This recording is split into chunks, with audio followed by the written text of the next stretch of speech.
Welcome to Free Documentary Uganda. We are dedicated to bringing high-class documentaries to you on YouTube with the latest camera equipment used by well-known filmmakers working for famous production studios. You will see fascinating shots from the deep seas and up in the air, capturing great stories and pictures from everything our beautiful and interesting planet has to offer. Enjoy stories about nature, wildlife, culture, people, history, downtown streets, daily life walking tour, world-class buildings, construction and more to come. Hello family, welcome back to another episode. It's Free Documentary Uganda. Like, share, comment and please do not forget to subscribe here to our YouTube channel for more videos.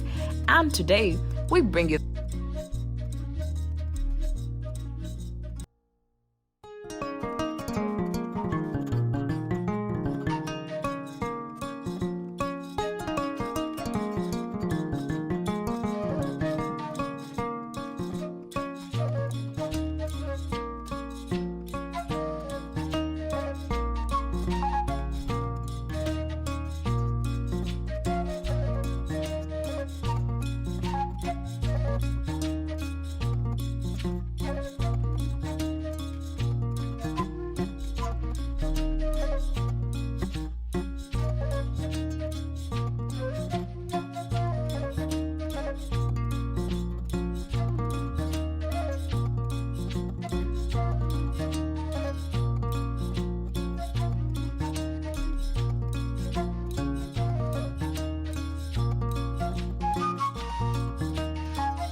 Email us at gabbywater12@gmail.com or WhatsApp us on 072-606-5123. Thanks for watching. Remember to like, share, comment, and please do not forget to subscribe here to our YouTube channel for more videos. Thank you.